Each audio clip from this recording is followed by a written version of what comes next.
Good afternoon. Good afternoon, everyone. We are perfectly on time, so let me begin. Yes, my name is Vina Nadjibulla. I'm the Vice President of Research and Strategy here at the Asia Pacific Foundation of Canada, and it is my pleasure to welcome you all to yet another APFC event, this one focused on Canada-Thailand relations. We are gathered on the traditional, unceded, and ancestral territories of the Squamish, Musqueam, and Tsleil-Waututh peoples, and we're grateful to the Indigenous peoples in Canada for their stewardship of the lands on which we work, live, and play. It's so wonderful to see so many of you in person, but this event is on the record. We will be using video from this on our website and also circulated broadly, so the folks who can be in Vancouver on this beautiful rainy day can enjoy the conversation. Many of you are familiar with Asia Pacific Foundation of Canada, so I'm not going to go into too much detail. I'm happy to note that this event is part of a series of programming that we're doing to deepen Canada's understanding of Asia by bringing emerging leaders' voices from the region. We've had a number of these series, and we're very delighted today to be able to showcase another really influential and important voice from the region, Pita Limjaroenrat, almost. Spot on.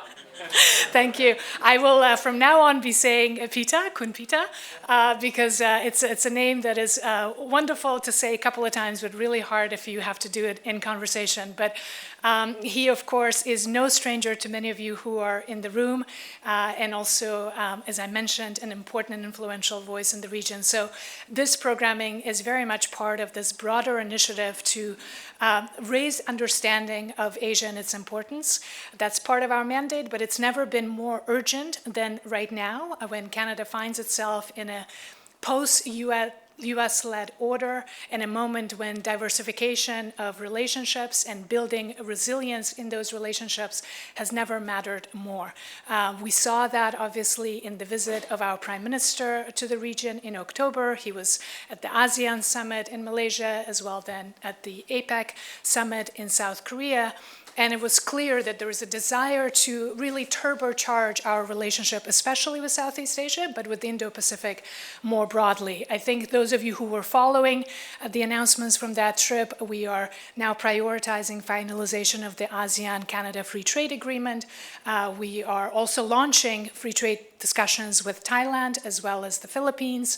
And of course, we just recently concluded a comprehensive economic partnership agreement with Indonesia. But quite apart from these economic relationships and trade agreements, there's also a commitment to become a reliable, trusted partner that has full spectrum engagement, including on defense and security and areas such as cyber as well. So and it was good to see, in addition to conversations around free trade agreements, the signing of visiting forces agreement with the Philippines, which is the first for Canada in the region. I was just in Manila last week, and I can speak to the kind of enthusiasm and energy behind that partnership, certainly with Philippines. We've also signed a defense MOU with Indonesia. There's really robust partnerships around cybersecurity in Malaysia. There's a lot of excitement around maritime domain awareness, everything from addressing illegal fisheries to obviously having legal capacity to be dealing with a lot of maritime disputes in the region. So there's excitement and partnership building, but one element that might still need a lot of work is lack of knowledge and appreciation. Asia Pacific Foundation of Canada does regular surveys of Canadian public opinion, and we've noted that understanding of the region sits at about 10%. So 1 in 10 Canadians say they know something about Malaysia or Singapore or Thailand. So, and that gap has been there for many years, and we feel that it matters. It matters when it comes to political attention, to being able to sustain the kind of engagement that we now have in the region. So closing that knowledge gap, closing that appreciation gap is a big part of why certainly APF Canada exists and why we do the kind of programming that we're doing today. And it's wonderful to see so many of you supporting that work. Everybody in the room is special, but let me acknowledge a couple of very special people. In addition to our guest of honor, we also have Senator Jack Austin in the room with us. Many of you would know him. Yes, round of applause for the senator. He has been instrumental in the founding of Asia Pacific Foundation and has been a supporter for many decades. It's also really good to see MLI Paul Choi in the room, who's very interested in British Columbia's involvement with the region. So Canada, of course, as a confederation, we don't only have the federal government engaging with the Indo-Pacific, we also have British Columbia and other provinces, and being the gateway to the Pacific certainly puts a special emphasis for those relationships, and we're delighted to have you join us here. So thank you very much for your support. We also have a number of consulate representatives, Consul General of Pakistan, thank you so much for being here. Former ambassadors, including Phil Calvert, who was posted to Thailand as our ambassador, so wonderful to have you here. Susan Gregson, who's also a distinguished fellow with us and someone who's had decades of experience in Canadian diplomacy. So, and of course, this event is being done in partnership with our academic partners, UBC, as well as University of Victoria, as well as Capilano University. I have Kai Oswald in the room, David, who are actual experts on Southeast Asia who have spent their academic careers looking at these regions and who are now happily for us quite engaged in the policy-making debates as well and participate in these kinds of programs with us. So again, a huge thank you for continuing to partner with us on these important discussions and for being here today. Before I introduce our guest of honor, let me also take this opportunity to invite to the stage our President and CEO, Jeff Nankivell, to offer a few remarks before we transition into the moderated conversation and before I give a full introduction to Pita. Jeff, the floor is yours. Thank you. Thank you. Thank you so much, Vina, for that, and thank you, Pita, for making this event possible by gracing us with your presence. I'm just going to say a few words because I'm as anxious as the rest of you to hear the conversation. I'll just mention, in my role as CEO, as Vina has said, we have really in the last few years put a lot of our effort into shining a spotlight on where we see the opportunities for Canadians in Southeast Asia in particular, a region of the world that is, it's as all of you I think in the room know, it's about the farthest part of the world that there is, especially from central Canada. There's no farther place. And it's at the same time, it's a place of enormous opportunity, and the energy, the innovation, the spirit of optimism that we see in the region, as well as the economic fundamentals, offer a lot for Canadians. And it's also a region of the world that is playing an increasingly pivotal role in geopolitics and international diplomacy and defense and security. And these are all things that we want to bring to the attention of Canadians.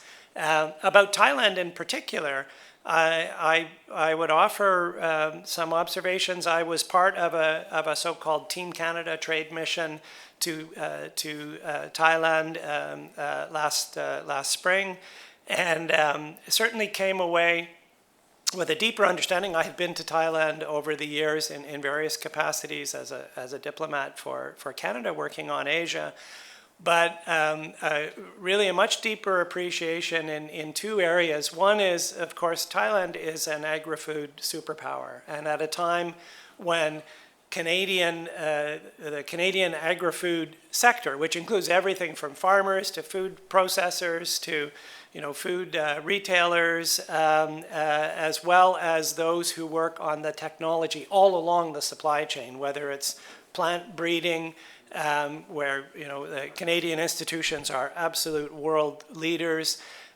through all the different aspects of agri-food technology in packaging, preservation, supply chain management, and so on. The opportunities at a time when Canada is looking to expand its economic opportunities, partially forced by circumstances that were not of our own choosing, but which have also offered us an opportunity. Thailand presents itself as a really interesting partner, and I was witness to a number of very enthusiastic conversations among potential partners from both sides, from the Canadian industry and from Thailand. And the other area is around information technologies, where we have also a great potential for work on aspects of the digital economy, digital services, and areas where innovators in Thailand are now really coming to the fore in the region. It's emerging as a very exciting hub and great opportunities for Canadians. So there's a lot to play for here, and we're very grateful to be able to host conversations like this, to be able to bring to Vancouver these kinds of encounters. I never fail to mention that we have our annual conference in Singapore in February, the Canada in Asia conference, Conférence Canada en Asie, and we have some handy wallet cards with QR codes that you can scan that to get more information about the conference. And I also try never to fail to mention that if you're not a subscriber to our excellent Asia Watch newsletter, which brings you, among other things, all of the terrific products and the work that Vina and the research and programs team under her are producing, this is something that you should absolutely sign up for. And there's a QR code, you can check that out. And so I have, and the one other thing I should mention also is that we now have, we've started a thing that we call a membership. We're not a membership organization per se, but we have a form of sort of ongoing supporter. And as there may be some in this room, I do want to mention that we've already signed up Fasken, Farm Credit Canada, Export Development Canada, Sun Life, and Manulife. And so I wanted to take this opportunity to express our gratitude to them for their support, which contributes to all that we do, and also to put the invitation out there if anyone else would like to talk to us about what that involves. And with that, let me thank you all again for coming. And Kunpita, I look forward to the conversation. And Vina, thank you for the tremendous work that you're doing. Let me turn it back to you. Thank you very much. Thank you so much for those remarks, Jeff, and for doing the wonderful CEO job of plugging in our sponsors and promoting the work that the team does. Of course, our guest of honor, very much welcome, Kunpita. Thank you for having me.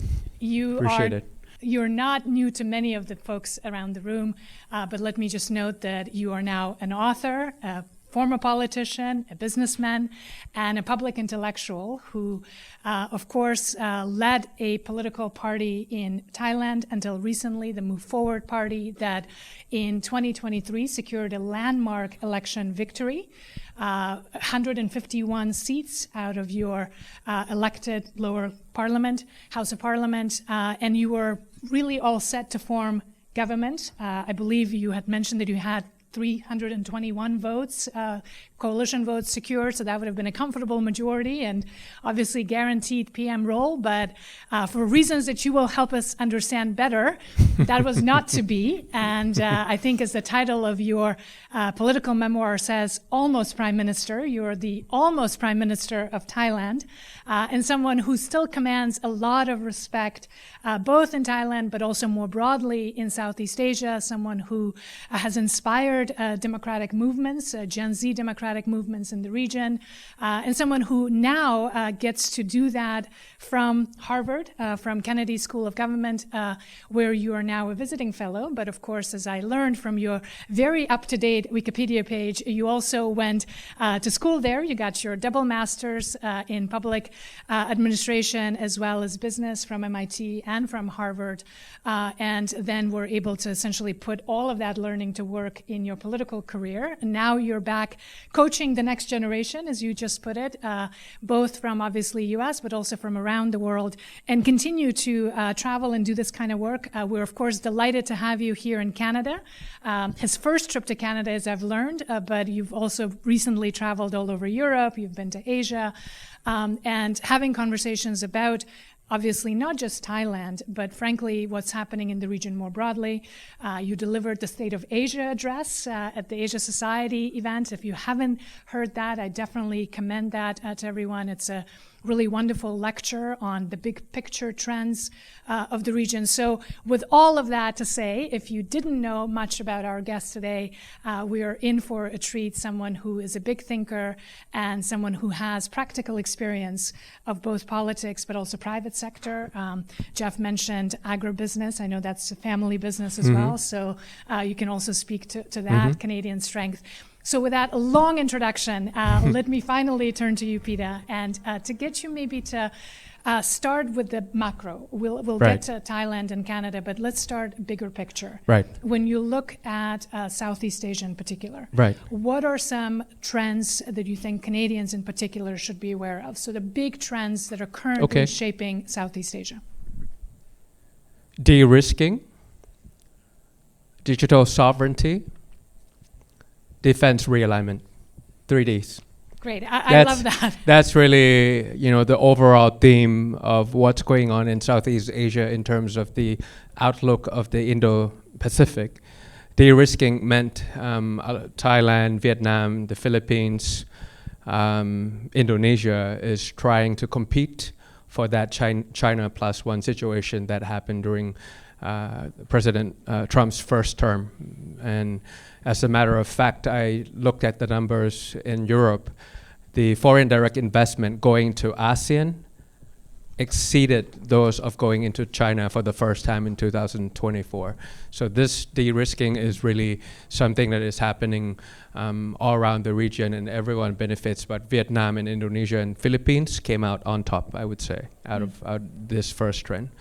The second trend on digital sovereignty, a lot of semiconductor industry, a lot of companies in Singapore and Malaysia is taking the lead on trying to develop their own digital capability, surveillance and things like that. Critical minerals in Indonesia, in Philippines, in Thailand, in Myanmar, a lot of deposits are emerging as well.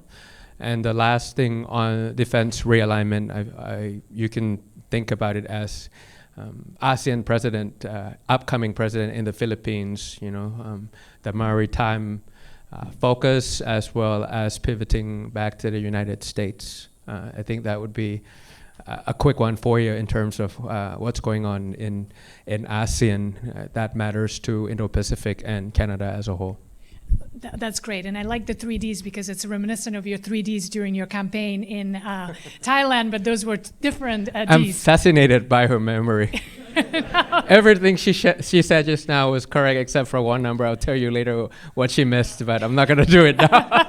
But I was like listening to her carefully and was like, correct, one incorrect, correct. You mean on the numbers of your seats? And yes, no, it's true. The coalition. The coalition is 3-1-2, not 3-2-1. Yeah. But that's good enough. But you had a majority. I think that's the point, right? And then during the election campaign, because it was we had 300 policies. Yes. That is tailored for each of the region in Thailand, for the younger folks, for the older folks, for folks up north, down south, and things like that. So in order to make it memorable for the voters, we summarize it into 3Ds as well, which is demilitarized Thailand, demonopolized Thailand, and decentralized Thailand. And she remembered. No, it's good. And we'll come back to those. We'll come back to those 3Ds, but maybe let's start with the big 3Ds that you just mentioned on ASEAN, which I think is really interesting. So the de-risking, let's take them one at a time and delve into them.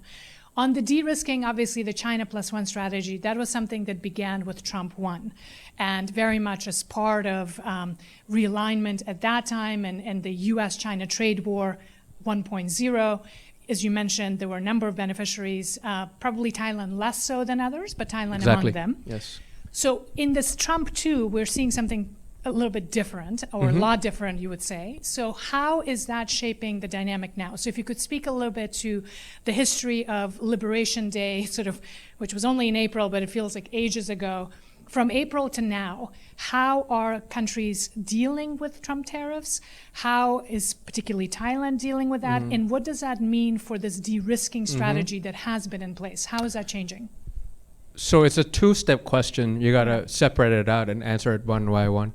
In terms of de-risking, that has been a trend, and friendshoring, that's been a trend. I feel like it's peaking already, and it takes time for South Korean companies and Japanese companies to de-risk, and that's finally materialized in terms of the number of companies coming in.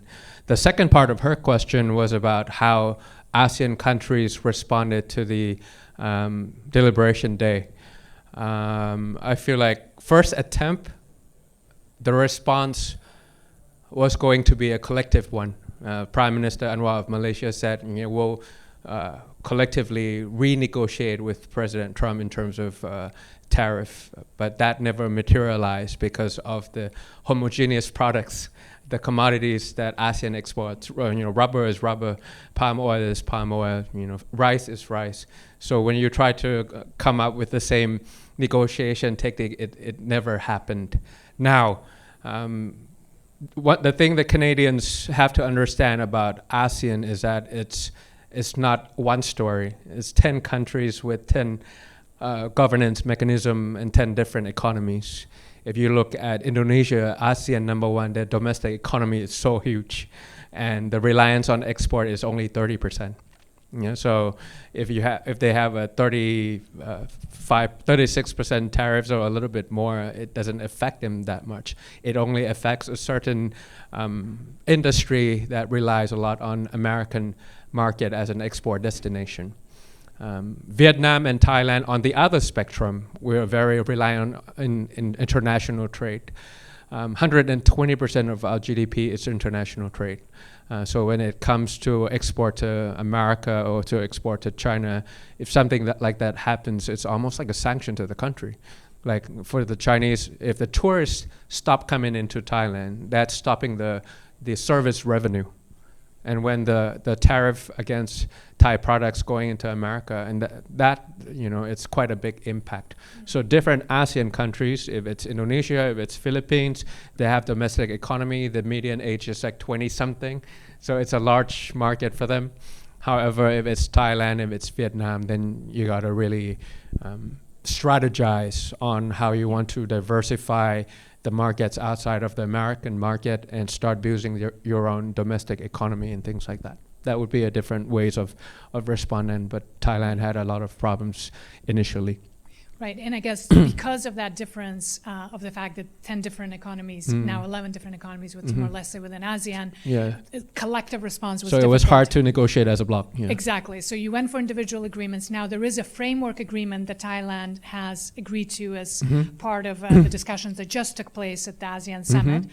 Do you have a sense of what that framework agreement is going to mean for the Thai economy moving forward, and what the balancing act is going to be between your relationship with China and the US? And I guess to add a third element to this question, what does that mean then for partners like Canada who are trying to come in, right? The opportunities that opens up. So, so the first part, what we needed to do is to go, so what I did was essentially this, my exercise with that. I went through the top 10 export industries on this side, and on that side, I look at the market share. So if it's the top 10 export industry, that means it's very critical for Thai economy. So electronics, automotive, rice, shrimp, rubber. So I went through all of that. And I only picked the industries that are heavy on American exports. So if after that exercise, I ended up with rice, shrimp, and coconut juice, and rubber, 4. So those are the things that the government have to focus on. The rest, we already diversified to Europe, Australia, and China, and things like that. So we didn't have to worry that much in terms of how you respond to it. Right, so it was very focused on specific sectors that were over-reliant exactly. on So the it US has to be market. a sector-specific strategy on how you push back on this one, on this framework of 19%. Right. The second part was about China. So I look at the numbers again. The surplus kept growing and growing from Trump 1 to Trump 2. But at the same time, if you look at another great power, which is China, it's a deficit. And that grew by about double as well. So it was pretty perplexing to me to see what happened during that 5 years, that the surplus kept growing in America and the deficit kept growing with the Chinese. And then I found out that it was a lot of transshipment. So a lot of, that's why the Americans started thinking of Thailand as a backyard to the Chinese production. The retail occupation, the manufacturing occupation, steel companies, rubber companies, solar panels, you started to see that kind of thing. And once you know that transshipment, or what we call the zero industries, where Thailand benefit nothing from it, but the Thai SMEs have to fight with the Chinese goods influx coming in, because overproduction, overcapacity was the model, or is the model for the Chinese companies. EVs, solar panels, steel, still the case. Yes. And that's when we started to find out that maybe 10 or 20% of the surplus to the Americans was not Thai. It was Chinese. So that's the second question, that you started to understand that, okay, finally you have to start building your own domestic economy, starting to have your own inclusive growth, reduce the deficit with China, especially those that we don't benefit from, and then also reduce the surplus with the Americans by, reducing all these transshipment goods. And is it possible to actually reduce the transshipment goods? What does that mean for your relationship with China? Because in some ways, China is now interested to actually be able to sell more to other exporters. Yes, I think it's up to our foreign direct investment strategy now, what you are trying to attract. If you're trying to attract zero industries where it's automated factory, I actually went to one of the factories in the province. It was a big factory, only 7 workers, all of them Chinese. The Thai was a security guard. This is true. So that's when, the government, if I were in charge, then you start to see, I'm not going to blame China. I'm not going to blame any other countries, but I'm going to blame my own way of attracting investment. I have to start, if I want to be a high-tech, high-touch country, the kind of capability that I'm trying to build, which rhymes with your third part of the question, where Canada can come in. I think we are now at the crossroad between our past and our future when it comes to Canada and ASEAN and Thailand as a whole. Our past relationship has always been about commodities. So we export commodities to you, you export wheat and fertilizer to us, and that's it. Yeah, we export about 5 billion to you, and you we import about 1 billion back. But the foreign direct investment is 0.3 billion. It's very little. So it's that time to turn commodities into capabilities. It's time that we turn from buy and sell kind of relationship to a build and scale kind of relationship. And I want to focus on just 3 things: critical minerals, cyber operation, and coastal coordination, because that's your strength and our weakness. That's exactly what we need right now. Critical minerals, we have a lot of reserves, we have a lot of products. We don't have the mapping technology, we don't have the geographical surveillance, we don't have the institution to make sure that is rightful to the environment and to the indigenous community. That's where Canada could come in. Yeah, you could look at the value chain of sustainable mining, from mapping reserves to mining and exploration to refining and processing and come in. Give Thailand the alternative. Otherwise, we have to go with the Chinese or some other ones. That's like something that's very concrete. Critical mineral corridor, I want to call it. I want to propose it to Prime Minister Mark Carney even. Call it the ASEAN-Canadian critical mineral corridor, where you participate with the Philippines, nickel, Indonesia, cobalt, and us, and finally do it in the equal partnership, reputable way. Right. Yes, the sustainable of doing it. Cyber operation, I'm thinking about BlackBerry. I'm thinking about field effect. I'm thinking about getting the architecture right in the first place, getting the operation, the early detection when a particular organization is getting attacked by cyber scams that is impacting people all around the world.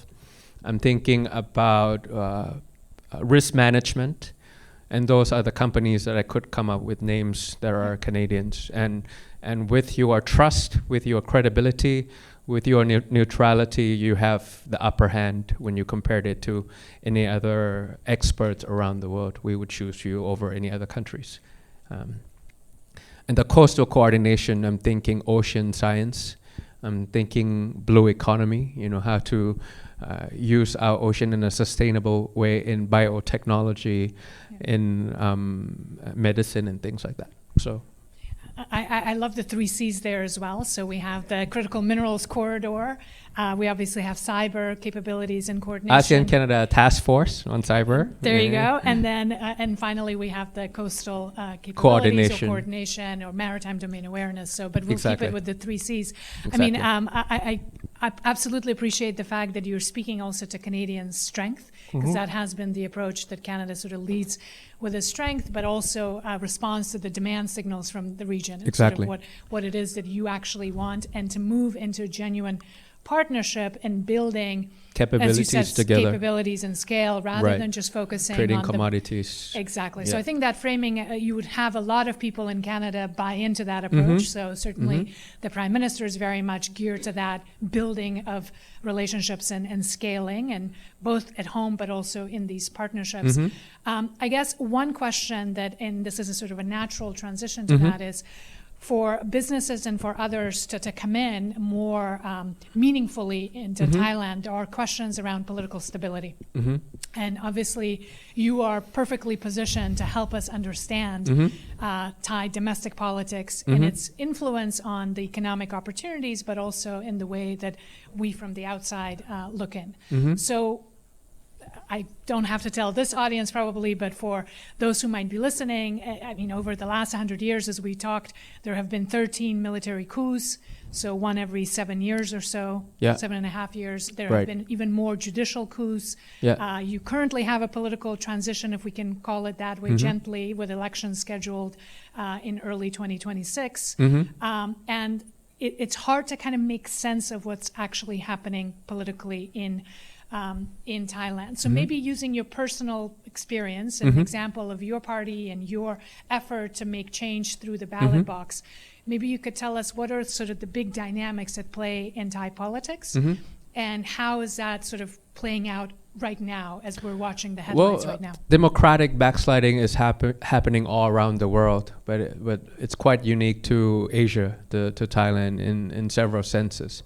I think first is weaponization of law.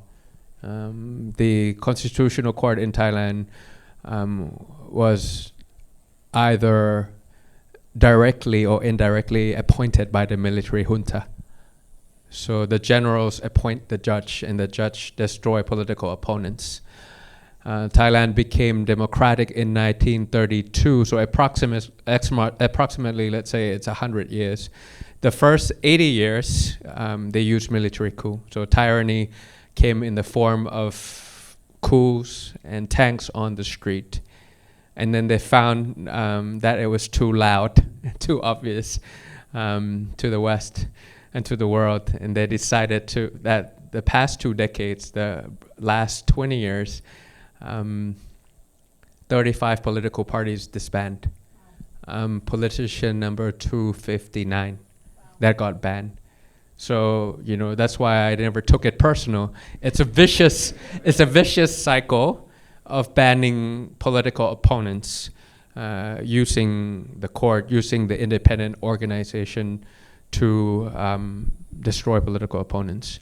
In my case, no longer relevant because the appointed senators, the military appointed senators, blocked my coalition, but they expired already. It's only a 5-year term, so now they no longer have that mandate to appoint or to jointly select prime minister anymore. Right, but your party, well, you can kind of give us the history, sort of the 1.0, 2.0, and now People's Party, the 3.0. So 3 parties in 5 years. Right, which you were connected with. Yes, exactly. Three parties in 5 years. The first one was 8 months. We got 20%. They banned us. We came back.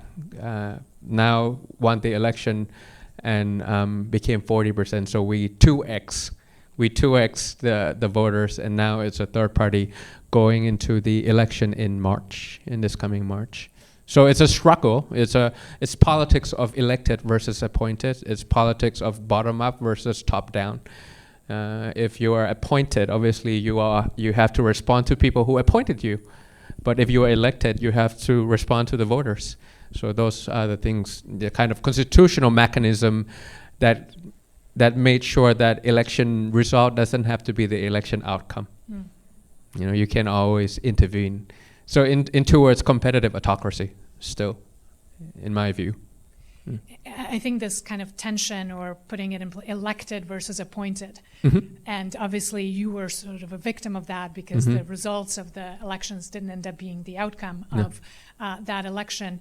We're facing now another election. What's your sense of how the People's Party will likely perform, or what would the future hold for those who want to see change through the ballot box? Or will optimistic, but have to work really hard. Cannot take it for granted. I feel like voter fatigue by design is something that they have to really be careful. During my time, my proudest achievement was not the election victory, but the highest voting turnout in Thai history, 77%. And people all over the world, whether it's in New York, in Vancouver, in Seoul, in Tokyo, all over the world, just travel back to Thailand and vote just to make sure that their voices is heard. But if the voting turnout is slower than that, competitors will benefit from organized voting and things like that, which is still the case for developing nations all around the world. So I'm not worried about the competitor. I'm not worried about the competing parties in terms of the candidate, in terms of policy, in terms of the time spent on the road. That I'm not worried about. I'm worried about people who are really tired, that they felt like they travel all the way to express in the ballot, but it never came out the way they wanted to. So the cost-benefit analysis of going to the polls, if the cost is higher than the benefit of going to election, then people just ignore it, and that's something that you have to put in perspective. If you're in rural Thailand, you have to spend the entire day. And if it's a minimum wage daily basis that you have to earn, you have to decide whether you vote for your future or the meal on the table tonight. And if that happens, I don't blame them that they choose to have the meal at the dinner table that night rather than going to vote. And if the voting turnout is really low, people who can organize voters to come out, will win, which is not People's Party for sure. And given all of this complexity sort of and the tension between the elected and the appointed elements of institutions, and the fact that there might be election fatigue or that the gerrymandering, yes. Incumbent advantage, is and that brutality. This kind of political instability is likely to continue. If you were advising those in Canada who are interested in doing more with Thailand, both commercially but also diplomatically, strategically, to what extent would you tell them to factor that in? Or how would you sort of explain how to look at the political instability on one side and then all the other things that we talked about in terms of opportunities on the other? And what would be sort of your advice writ large on how should a country like Canada engage with Thailand now in 2025, 2026? Both in terms of values and pragmatism, engage from the bottom. Civic engagement. I look back at the numbers for the past 60 years. We might not have a strong relationship in terms of trade, but in terms of aid donation, in terms of human rights support, is $500 million that you guys donated to Thailand. Engage with the civil society, keep it flowing in a sustainable way is something that is very important. Doesn't have to be top down all the time, but if you engage like how you have engaged Thailand, I feel like you have that soft power that when you want to have your economic sector enter Thailand, you'll be very welcome in terms of talking about soft power of Canada in Thailand is very prominent.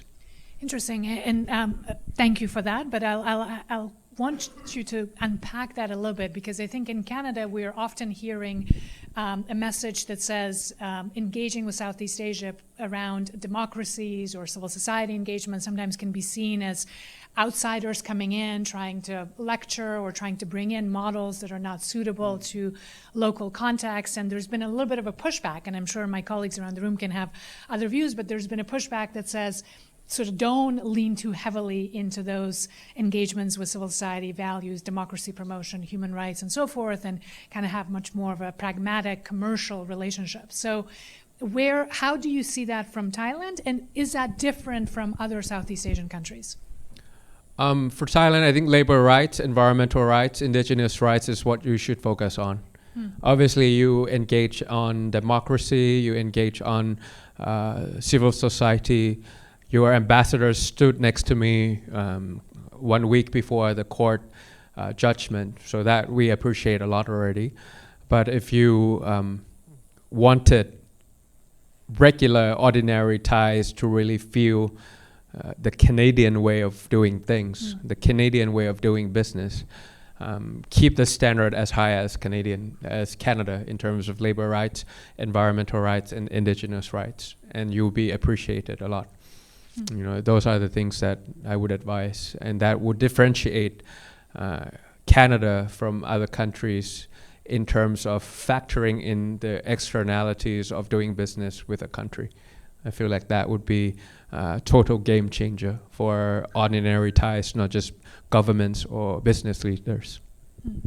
And in terms of engaging with Southeast Asia more generally, what would be sort of your advice, or how would you frame a partner like Canada, who's now become a strategic dialogue partner? Well, I think you guys are doing the right thing. You have at the high level the free trade agreement with ASEAN as a bloc, but you also prioritize bilateral engagement to your advantage and to your partner's advantage. That's why you have the comprehensive partnership with Indonesia, which makes total sense.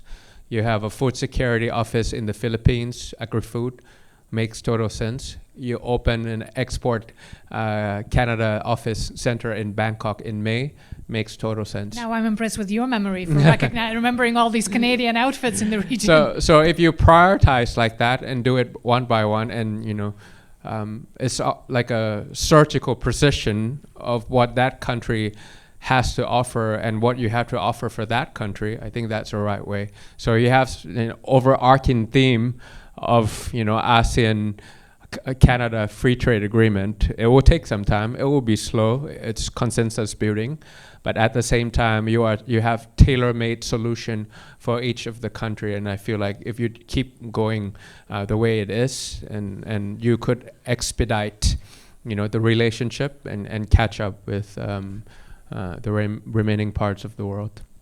I'm going to come to our audience in just 1 second, because I know there are lots of questions in the room, but let me ask one final one from me, and that would be on your memoir, or sort of on this last couple of years as you've been reflecting on your political career, writing about being almost prime minister. What was the hardest part of that book to write, and why? What to write in a book and what to leave out. I mean, it's a political memoir. It's how I'm reflecting my own memory. Yes. Obviously, something that I want to write and something that I have to leave out. I'm returning to politics, So in 10 years, and it might not be the right thing, but I felt like there was a gap of how the campaign was portrayed on traditional media or social media, and how I recollected it. So that was the hardest part. So it's almost like you're launching your political campaign 10 years from now by writing the memoir sort of as the baseline, or? No. Writing that, as well as turning it into other people's memoir. So when other Thais who went to vote, whether they voted for me or not, they would remember the day that it happened, how it felt to have participation in governance and a real chance of democracy, what it felt like.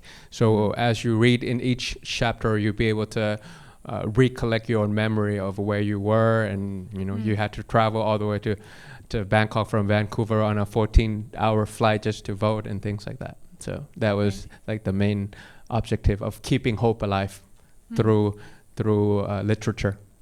Fantastic. Well, I think this is a great moment to open up to see what those initial remarks have sparked in you. Questions, comments, reflections. I have many more questions that I can ask Pita. I did a deep dive studying him the last few days, so I have lots and lots of questions. But I'd love to go to the room and Okay, let's flip the room. Yes. Yeah, I see Colin in back. Let's maybe do three questions sure. per round, so we can be efficient and not repetitive. Great. I wonder if I could just ask you a question about trade agreements. Mr. Carney, Mr. Trump were both in your region not so long ago. The only trade agreement that I happened to read, but I was astonished at what it said, was the American-Malaysia agreement, where it forced Malaysia to align with any tariffs that Trump had on third parties. So in other words, cutting legs out from Canada as far as I could see. How will this affect Canada signing any kind of ASEAN agreement or specific? I'm not sure what the other individual economies had by way of American agreements.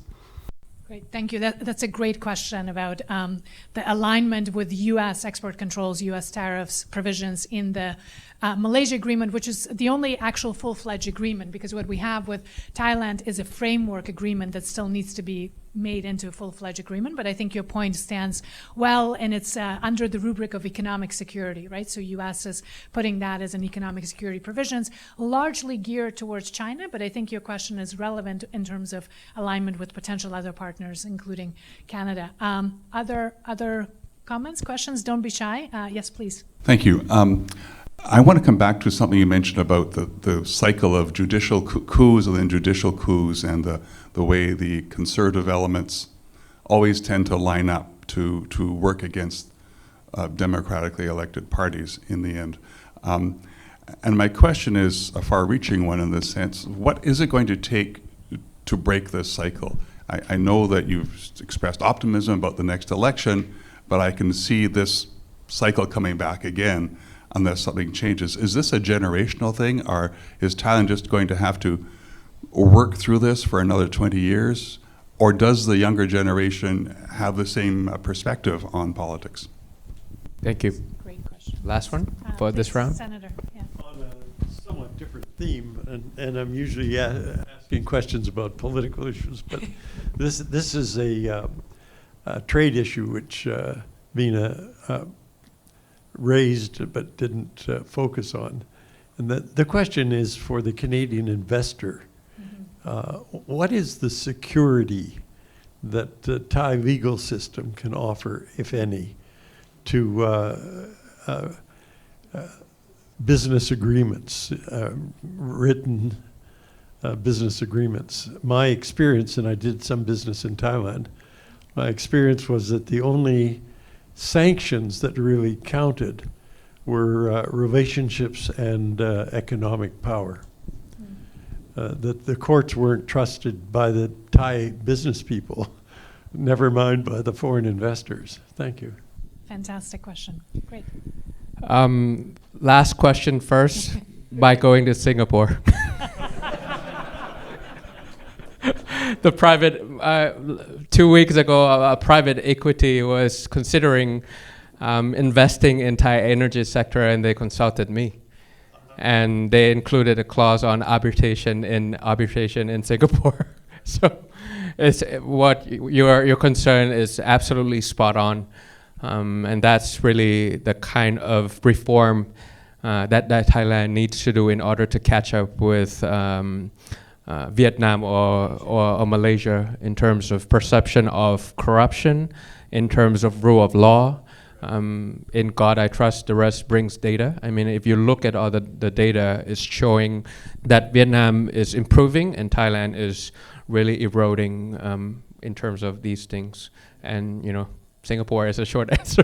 And that addresses your first point earlier on about wanting to encourage FDI. Right. Thailand. Right, exactly. This is the barrier. Absolutely, you are absolutely correct.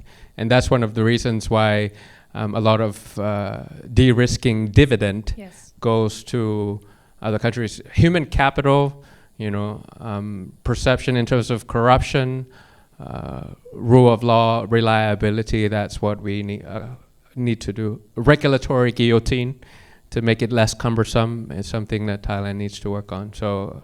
So that's exactly spot on. But while we're on this topic, and obviously your party was pushing for those necessary reforms for Thailand to be Yes. able to take full advantage, to what Yes. extent that's actually something that the current Prime Minister or whoever is likely to come to power... Talk show, no action.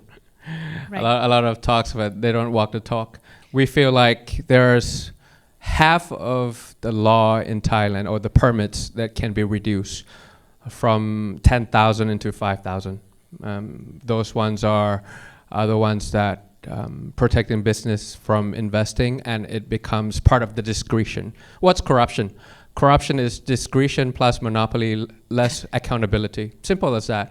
That's why you have a lot of legality and a lot of permits, so that it gives the office holders the discretion in order for the under the table Deals, payment yeah. and things like that. So you got to reduce that by half if we were in government. But you're not optimistic about whether or not those reforms are likely in the next... Everyone has done studies. Think tanks have done studies. A lot of laws were written like 100 years ago and should be reduced. Rule of law is a different thing, though. I think it takes a generational shift finally that judges and the upcoming legal protectors started to take their profession seriously. So it takes a while. But all the contracts that I've seen, and they say arbitration in Singapore. Right, but it is a way for the moment to work the But system. we gotta really improve. We gotta really improve. Please, yeah. How useful is diplomatic intervention in commercial disputes? The Canadian ambassador says that we don't think our investors being treated fairly. Is the Thai government prepared to intervene in commercial disputes?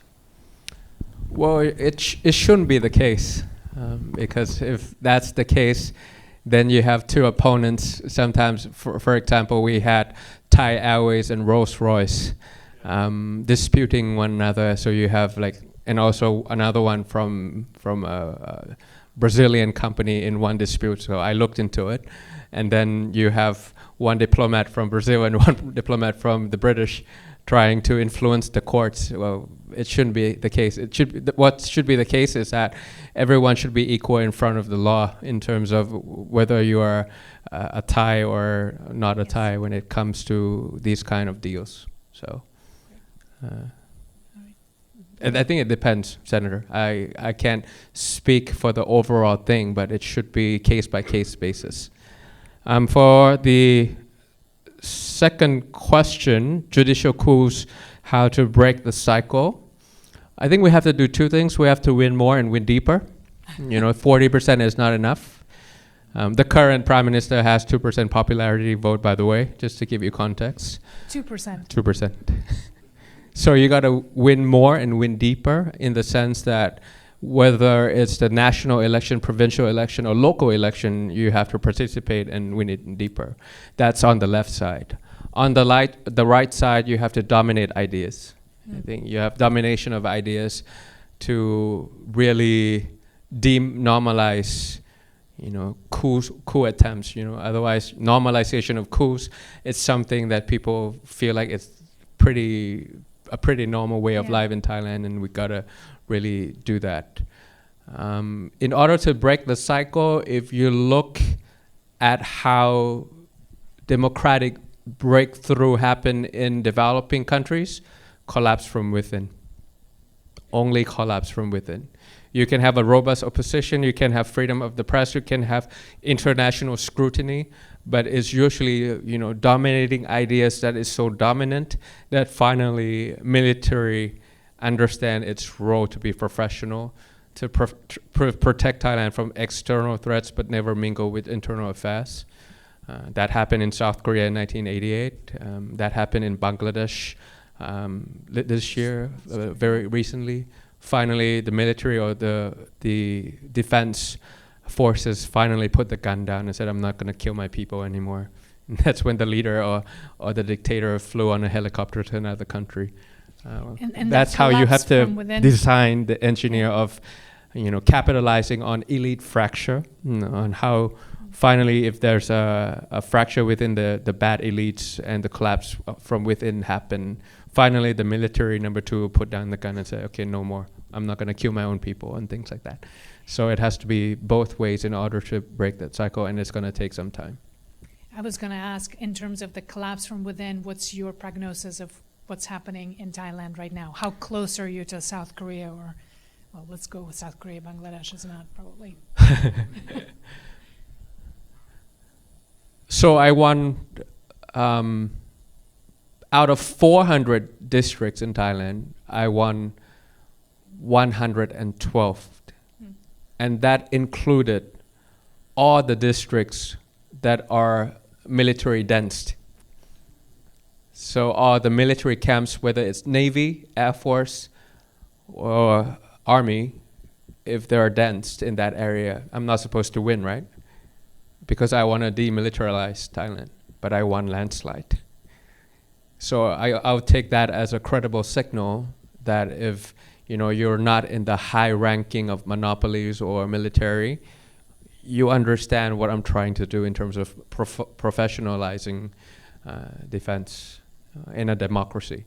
So I felt like that could be a good sign. And we are engaging a lot with the mid-rank people, whether it's the judges, whether it's the independent organizations, election commission, monopolies, maybe the second generation who is my age, and trying to meet with them and explain to them and try to convince them now that when it's their time to lead their own conglomerates, or when it's their time to become the top ranking in their army, or when they become the Secretary General of Anti-Corruption Commission, they understand where I'm coming from, what I'm trying to do to the country. And finally, hopefully, that's the time where democracy is allowed in Thailand.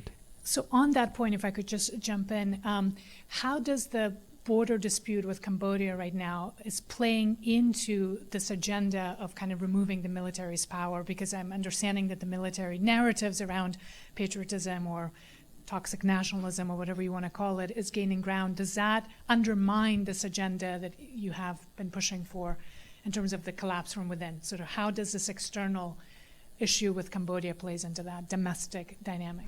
I'm quite concerned. I mean, you can be patriotic without the toxic nationalism. I think People's Party and the like have to really explain what it's like to be patriotic without having a toxic national sentiment that could play to a certain political party advantage in trying to ride that kind of nationalism towards election victory. So you got to be really careful and show them how it's supposed to be done, using diplomacy first, legality second, control of the narrative third, and military posture at the very final thing, or the combination of all four. But if the government is not doing a good job, and finally you want to put military posture at the very beginning, then the people suffer. People in Bangkok decide, but the people at the border will have to suffer the consequences of this kind of decision.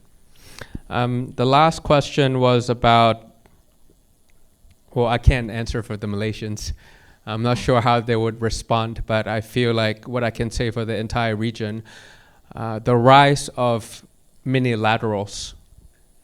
Indonesians are perfecting it. Vietnam is perfecting it. It's not going to be a classical multilateralism that we understand how it's done, but it's a small, flexible, issue-based alignment that is happening in the region.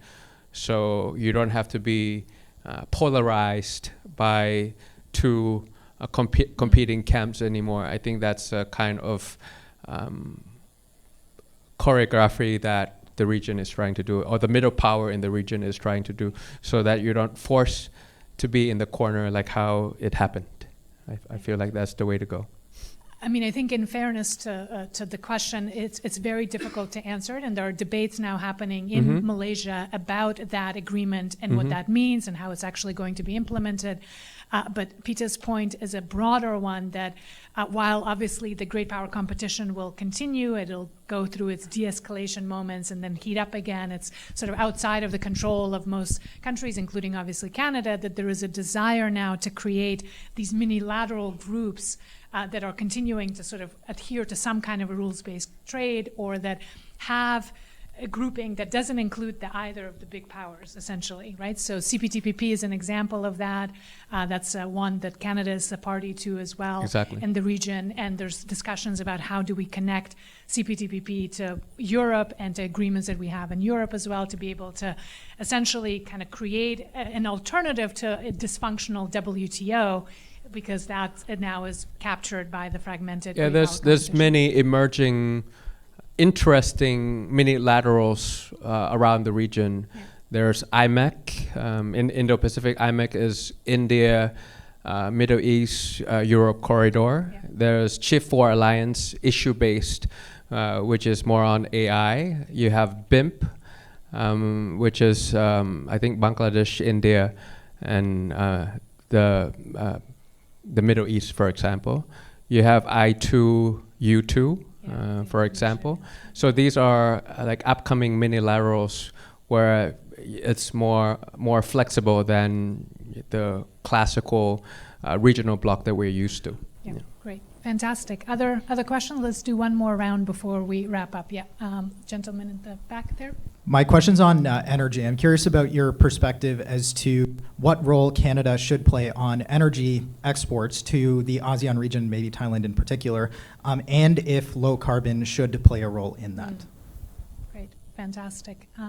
Yes, others, please, lady in the back.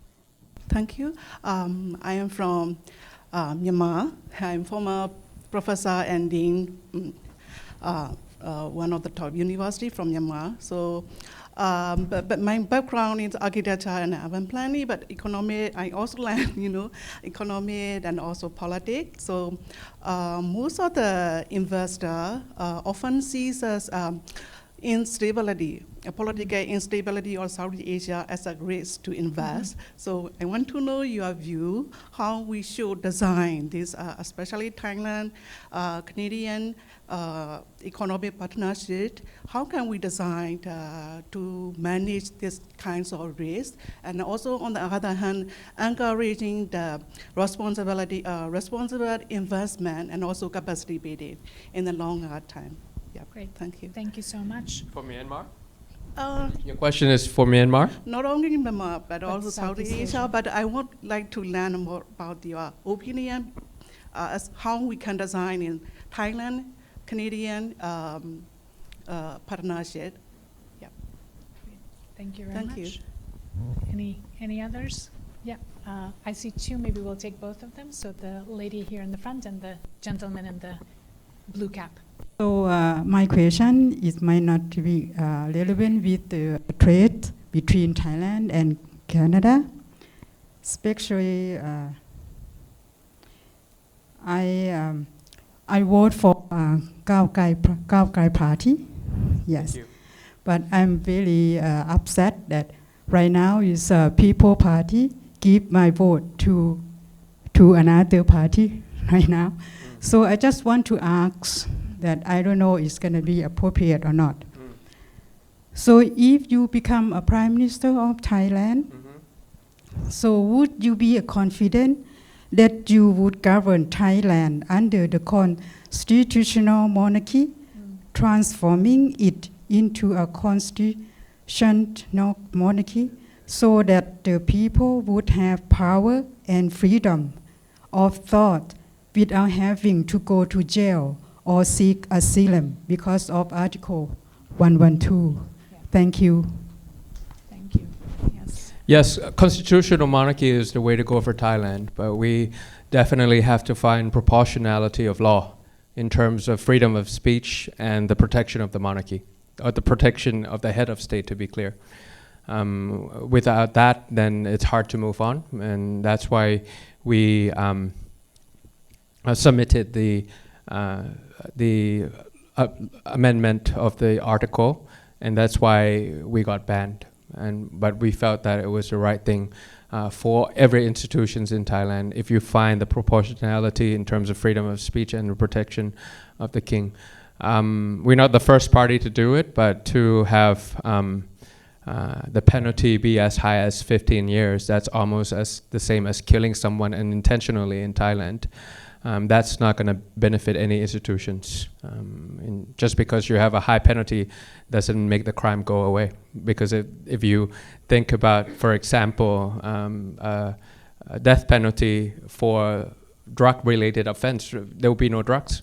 But that's not the case, isn't it? So it doesn't have to be like that for us, and we feel like that it will benefit a lot of institutions as well. We found that there was a lot of corruption related to using His Majesty name in a lot of projects that prevented scrutiny, and we never want it to happen because that's how the constitutional monarchy go forward for us. For number two, in terms of risk management, if it's for Myanmar, I think you have to find that right amount of pressure and incentive so that peaceful Myanmar can happen. And ASEAN members have that moral responsibility to turn 5-point consensus into a 5-year roadmap in order to, finally have the people of Myanmar to determine the future of their own, making sure that post-war Myanmar have the same vision and the risk of balkanization is reduced. Otherwise, it's very pitiful to see such a resourceful country like Myanmar to have this kind of violence going forward into the election on December 28th in such a martial condition. ASEAN leaders failed to preempt the result, as well as to set conditions, ceasefire, free and fair, participative election before it happened on the 28th. And when it happens, it will explode in the face of all the leaders of ASEAN. So that's something that I'm worried about. For the rest of the region, I think it's something that we've been discussed about. Strategy is about linking your internal capability, Canadian internal capability, to the external environment of ASEAN. That's essentially what a strategy is. So if you know what your strength is, and you figure it out to the opportunities and the threats that is facing Thailand, you'll be able to succeed. You'll be very successful in what you do. Energy, climate finance, carbon pricing, carbon accounting, because the issue when it comes to renewables or moving away from fossil, the credibility and the accuracy in terms of how you calculate the externality or the benefit of turning into renewables is not as trustworthy or as accurate as those in Europeans or in Canadian market. So the incentives is not so crisp and concise and just. So I feel like that's where the Canadian energy sector can come in. I think there was one more question that I saw. Was there another hand? A final? Was somebody? Okay. Yeah. Go ahead. Yeah. I have a lot to say actually, but I'm glad I came to you then. Yeah. Thank you very much. The point is, we heard a lot of questions to Kun Pita, but I just want to say something not to compliment, but to ensure. I'm one of the younger generation in Thailand, being here to just fulfill my dream. It's about to be more progressive and to be better, because not a lot of Thai younger people have a lot of opportunity in terms of education. So I'm being here to pursue my career as IT related. Yeah, hopefully I become successful in that area. But yeah, one point is just like it's quite unfair to say that we vote to one party and they use our voice to choose something else. But because we just want to reflect our intention that we want our country to be progress. And other than that, I'm not sure that we can blame one that decided to choose either path after. I mean, the reason that happened in terms of we have this prime minister, yeah, it's just like, I believe that People Party just want to choose one option that should be the best. That may not be the case. We don't know, but we just want to have that insurance that at least me, among my friends that have progressive idea, already granted our vote to this party. Yeah, either way is good. But in the other, well, one thing that I want to point out is just like, yeah, we discussed a lot about the tradings and businesses and uncertain in political area. Yeah, some people say about it, is that about generation matter? That maybe we need to wait another 20 years to be more progress, but I don't know too. But I just want to show that I am a younger generation, not just me, but I think a lot of older generation, as like this beautiful lady that brought to you, I think this is quite a brightest point of view to see that people are awaking. And it's just because of the, I'm not sure, is it because of the social media, but it is more become hurt of anything that unclear, anything that, like could Pita say, under table money. I see a lot of explosion from the social media. I mean, anything fraud, anything bad happen, people tend to reflect that out. And I hope that it keeps going on. And that will be like shading and leading people's idea to be more progressive out of that and see if it's something wrong. Yeah. And then lastly, yeah, just maybe the last thing that I want to point out is just like, I hope that the patriotic thing that happened because of the war is not that bad. And at least in my point of view, it's just like, yeah, people can be patriotic like myself. I love my nation, I love my country, but still, if something happened like the money, the budgeting for the military didn't deducted at all, and still some people know that there will be some influencer that raised the money for, they claim that they try to help the military to fight against the Cambodia.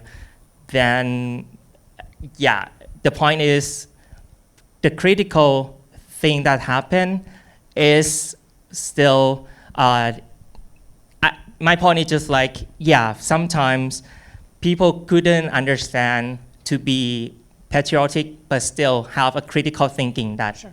The reason, what is the reason? Yes. Just like that. Yes, yes. So we want military to be properly funded. And we want to tell the country that when you in a conflict, you have many tools. It's a war of military, it's a war of narrative, it's a cyber game, it's a psychological game, there's gray zone techniques, there's diplomacy, so there's many tools that you can use. I can assure you that every decision we do is not about us. It's country over the party and party over individual. So even if the party loses popularity, but it benefits the country, that's what we discuss inside the room from what I've heard. You know, there's an evidential circumstances that if we don't go ahead with the choices that we made, the military junta will return. And that would be very bad for Thailand as a whole. So I would argue that if we allow it to go that way, our party will gain popularity. it will benefit my party or my previous party, my friends. But we decided not to allow it to happen, and we had to be pragmatically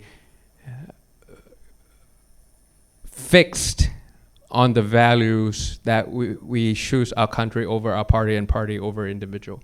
So it was a decision that we have to accept criticism from our voters with wholehearted, and we wish we could do better, but it just, we didn't have any options apart from doing that. Before we wrap up, I wanted to ask Paul if you wanted maybe to say a few words on from government's perspective, or if you had any questions or reflections. Not to put you on the spot, but there's a mic behind you. I know as a politician you're used to speaking on your feet.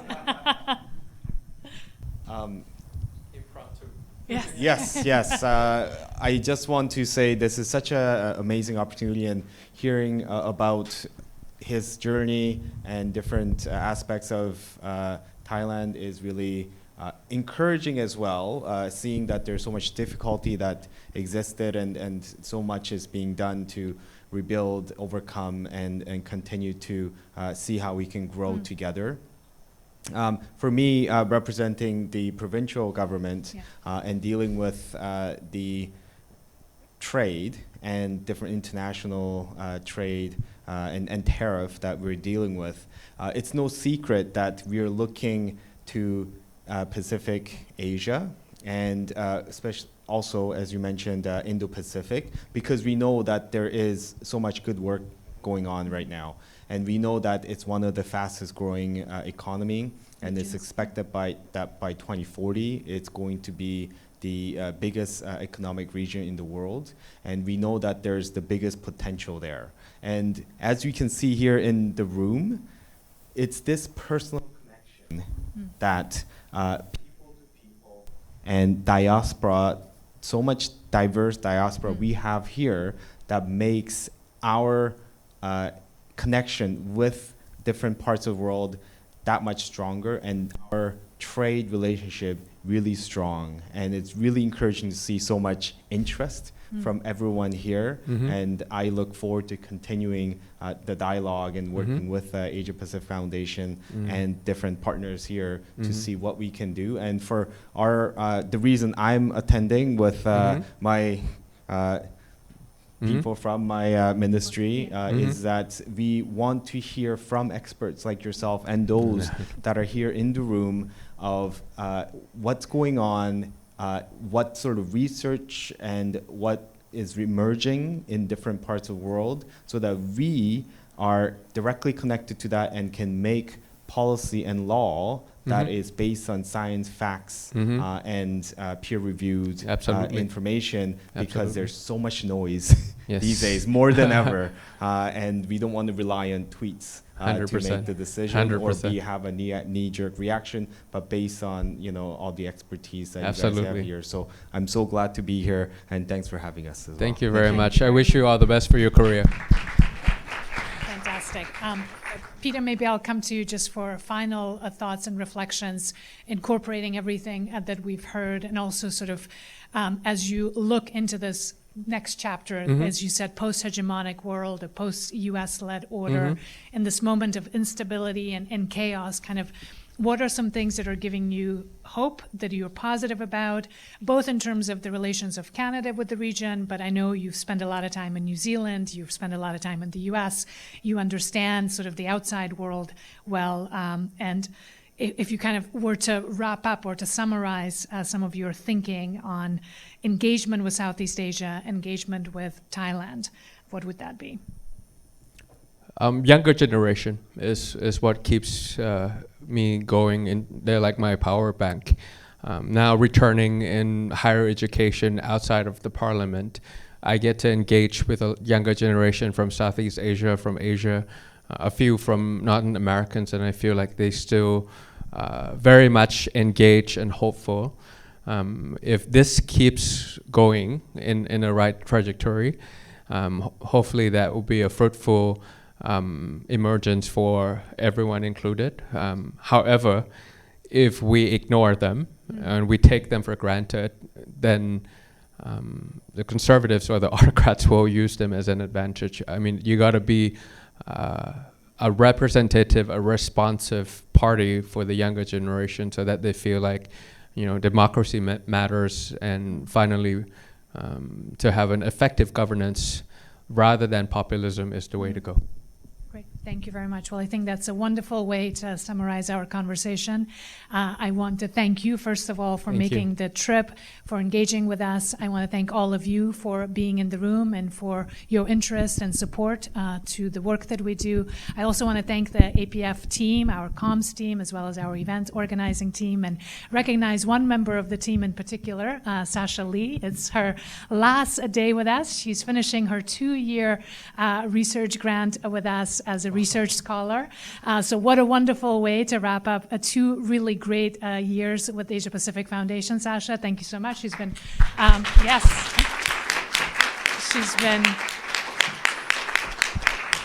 Sasha has been part of our Southeast Asia team, working on this event and other work.